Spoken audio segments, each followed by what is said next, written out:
Utah shaming is a Utah pastime.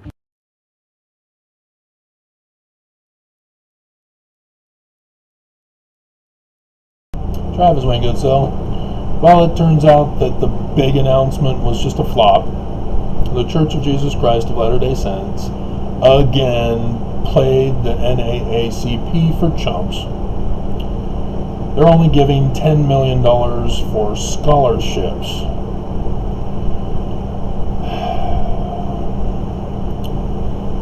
Scholarships are a waste of money.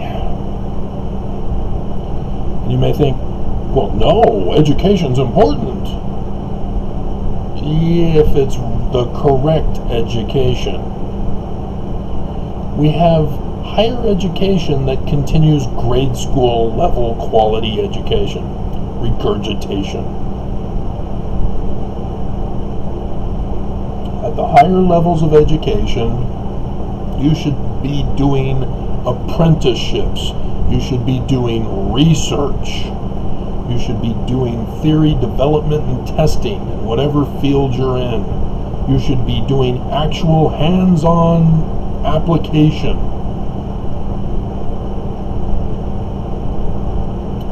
So that you can have it on a resume.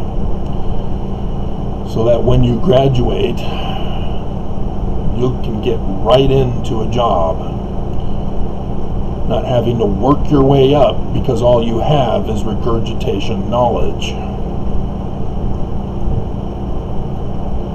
And so as a result, people will go deep into debt for something that is worthless. They have to still go out and work for Burger King. Because whatever job education they went into is worthless. Nobody will hire them in that career field. My brother is a case in point for this. Went into sociology. Went to BYU. Got up to a bachelor's, and I think even the master's. And then went on to University of Michigan, where his BYU education set him up for failure. And they weren't going to allow him to pass his thesis or graduate him with a PhD because he obviously had not had the correct information from BYU. He was too biased. He was not being scientific. And so he pulled the religion card on them, and they had to cave. He then got a job teaching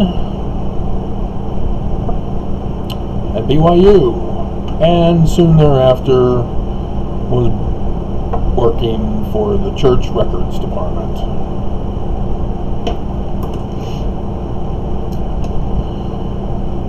It's not one thing to become a PhD. It's worthless.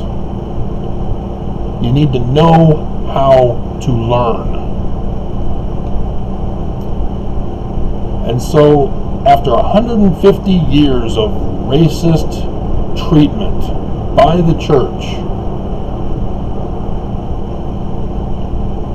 all they gave was $10 million for regurgitation scholarships.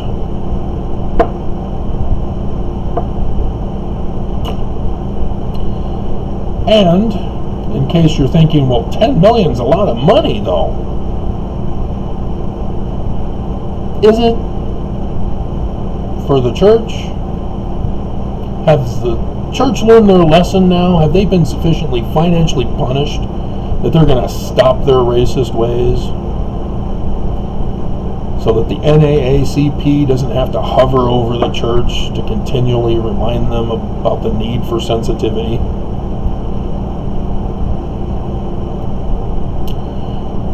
Let's do a minimal estimate of $1 trillion in liquid assets that the church has. Yes, minimal.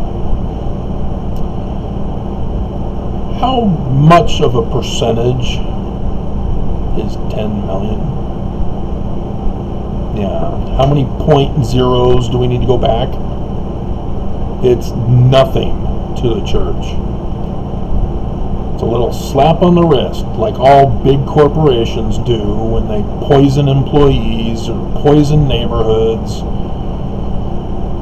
or commit some illegal act that a judge slaps them on the wrist and says, oh, okay, you got to pay a fine of $1 million.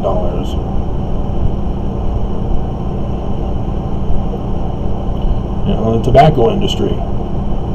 The whistleblower's life was destroyed. Tobacco's still doing great.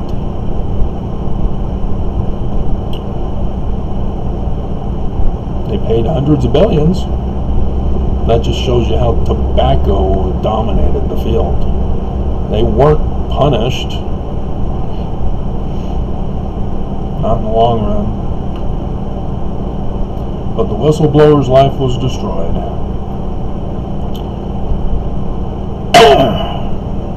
So, yeah, this was a disgrace. And I'm shocked and horrified that the NAACP made such a big deal of this. They got played as chumps again.